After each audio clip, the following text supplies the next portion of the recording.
Assalamualaikum sahabat, bagaimana kabar kalian hari ini? Semoga selalu dalam lindungan dan rahmat Allah Subhanahu wa Ta'ala. Selamat datang di channel kami, channel diskusi dan edukasi, tentang apa saja yang menarik untuk dibahas bersama. Jangan lupa like dan subscribe agar channel ini semakin berkembang. Tanpa berlama-lama lagi, langsung saja kita mulai pembahasannya.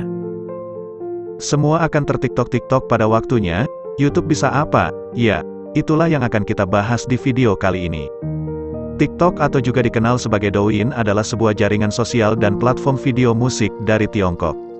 TikTok sendiri diluncurkan pada tahun 2016 oleh Zhang Yiming, pria asal China yang merupakan pendiri dari ByteDance. Pada awal kemunculan TikTok di Indonesia sendiri dinilai sebagai aplikasi atau hiburan low class.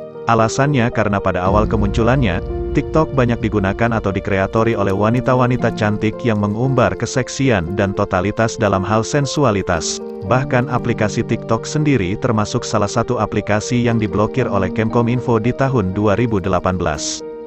Namun tidak hanya sampai di situ saja, kontroversi yang ditimbulkan oleh aplikasi TikTok di Indonesia, tidak hanya wanita-wanita cantik yang penuh keseksian dan sensualitas yang melakukan live stream di aplikasi TikTok untuk mendapatkan gift dari para followersnya, tapi aplikasi ini mampu mencetak nama-nama baru sebagai seorang publik figur atau artis atau selebritis lewat jalur yang anti-mainstream, yaitu melalui jalur aplikasi video musik TikTok atau istilah kerennya adalah artis TikTok. Tercatat ada beberapa nama yang sempat mewarnai jagat dunia hiburan tanah air. Salah satu di antaranya yang paling legendaris adalah Prabowo Mondardo atau yang biasa dikenal dengan Bowo Alpanliebe sebagai nama panggung TikToknya. Bowo Alpanliebe sempat viral beberapa tahun lalu karena mampu membuat sebuah acara meet and greet dengan para fans dan followersnya di luar jalur mainstream dunia hiburan Indonesia. Hanya melalui aplikasi video musik TikTok, Bowo mampu membuat acara meet and greet yang dihadiri oleh banyak fansnya, namun tidak sedikit pula netizen yang mencibir dan membuli Bowo pada waktu itu serta menganggap bahwa aplikasi TikTok adalah aplikasi low class yang dimainkan oleh para bocil-bocil dan kalangan low class. Namun seiring berjalannya waktu, ketika para bocil-bocil itu telah beranjak remaja dan dewasa serta banyak menghabiskan waktunya untuk bermain dan mengunggah video musik lewat aplikasi TikTok, disitulah pangsa pasar yang sebenarnya dituju oleh TikTok. Ketika yang dikatakan para bocil-bocil di tahun 2018 itu telah tumbuh menjadi remaja dan dewasa, disitulah TikTok berkuasa. Kurang lebih 3 tahun TikTok telah berbenah dan melakukan banyak perubahan kualitas dan kuantitas serta memberikan fitur-fitur tambahan bagi para penikmat aplikasinya. Dari yang semula hanya mampu menampilkan 15 detik durasi video musik, sekarang TikTok mampu menampilkan sampai kurang lebih 10 menit durasi penayangannya. TikTok sekarang juga tidak hanya sekedar menjadi aplikasi video musik saja, sekarang juga ada fitur TikTok Shop di dalam aplikasi tersebut, dan hebatnya TikTok Shop juga menjadi salah satu penunjang terbesar dari keberlangsungan dan eksistensi perusahaan-perusahaan logistik yang tidak memiliki marketplace sendiri karena saking banyaknya pemesanan lewat TikTok Shop ini. Sekarang aplikasi TikTok bukan lagi sebuah aplikasi video musik low class lagi di Indonesia.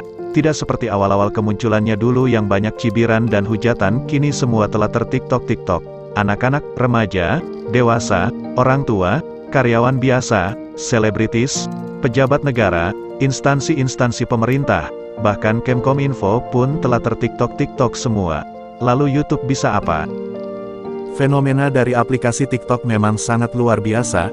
Kehadirannya sedikit banyak telah mengganggu eksistensi dari aplikasi-aplikasi yang serupa dengannya dan bahkan aplikasi yang telah lebih dulu ada serta telah lama berkuasa, salah satunya adalah YouTube. Namun sejak adanya fitur TikTok Shop, bukan hanya YouTube saja yang merasa terancam keeksistensiannya, aplikasi yang berbasis marketplace pun sepertinya juga merasa terancam dengan aplikasi TikTok ini, salah satunya adalah Shopee. Akibat banyaknya jumlah pemesanan barang melalui TikTok Shop ini, Shopee pun langsung berbenah dan melakukan inovasi baru dalam aplikasinya, yaitu dengan cara meluncurkan fitur baru agar tidak kehilangan pangsa pasar dan keeksistensiannya. Tak tanggung-tanggung, dana segar sebesar 10 miliar rupiah dikucurkan untuk fitur baru tersebut guna menarik perhatian dari para pengguna aplikasinya. Fitur baru tersebut sedikit banyak lebih mengadopsi kepada aplikasi TikTok sendiri, yaitu fitur Shopee Video. Dana segar sebesar 10 miliar rupiah tersebut akan Shopee bagikan dalam berbagai cara guna menarik perhatian pengguna aktif aplikasinya serta sebagai pemikat untuk para pengguna baru agar mengunduh dan menggunakan aplikasi Shopee. Beberapa cara pembagiannya antara lain dengan ajak teman nonton Shopee Video dapat uang, check-in harian dapat uang, post video di Shopee Video dapat uang, tambah pengikut atau followers di Shopee Video dapat uang, tonton video Shopee selama 30 menit dapat uang. Tentunya semua pembagian uang itu mempunyai syarat dan ketentuan tersendiri dari pihak Shopee. Untuk mengetahui informasi syarat dan ketentuannya, sahabat-sahabat bisa langsung cek di aplikasi Shopee masing-masing. Nah, itulah cara Shopee untuk mempertahankan pengguna dan keeksistensiannya dari gempuran aplikasi TikTok yang semakin berkembang. Lalu bagaimana dengan YouTube? YouTube bisa apa? Seiring dengan banyaknya pengguna dan penikmat aplikasi TikTok, bukan tidak mungkin akan mematahkan dominasi dan eksistensi dari platform unggah video YouTube. Sebagai salah satu platform unggah video terbesar di dunia, YouTube sadar akan hal itu. Tentunya pihak YouTube pun tidak tinggal diam, dan terus melakukan inovasi-inovasi baru dalam platformnya. Salah satunya adalah peluncuran YouTube Shorts beberapa waktu yang lalu. Tidak hanya sampai di situ saja, para kreator YouTube Shorts juga akan menerima pendapatan dari YouTube dalam jangka waktu tertentu. Pada tahap pengenalan fitur YouTube Shorts, apabila memenuhi persyaratan dan ketentuan yang telah ditetapkan oleh pihak YouTube. Nah, kabar gembiranya adalah, setelah sukses dengan pengenalan fitur terbaru Shorts, rencananya YouTube akan melanjutkan memberikan pendapatan kepada kreator-kreator Shorts sebagai pendanaan untuk para kreator Shorts. Pendapatan atau pendanaan bagi para kreator Shorts tersebut berasal dari bagi hasil iklan yang tampil di feed Shorts. 45% dari hasil iklan tersebutlah yang nantinya akan didistribusikan kepada para kreator Shorts, tetapi hanya bagi para kreator-kreator yang telah terdaftar sebagai anggota program partner YouTube lah yang akan mendapatkan semua itu.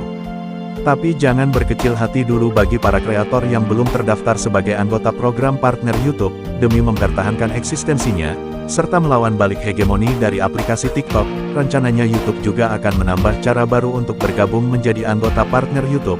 Selain cara lama yaitu 1000 subscriber dan 4000 jam tayang dalam 12 bulan terakhir, YouTube juga menambahkan cara terbaru yaitu 1000 subscriber ditambah 10 juta kali penayangan video Shorts selama 90 hari terakhir untuk bisa bergabung menjadi anggota program partner YouTube.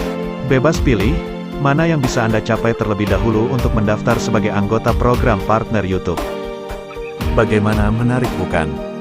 Tidak cukup sampai di situ saja, rencananya YouTube juga akan menambahkan fitur Super Thanks pada video Shorts serta akan ada fitur musik kreator berbayar di Shorts agar walaupun konten Shorts kita memakai musik yang memiliki hak cipta, akan tetap menerima bagi hasil iklan dari YouTube atau pendapatan sebagai pendanaan.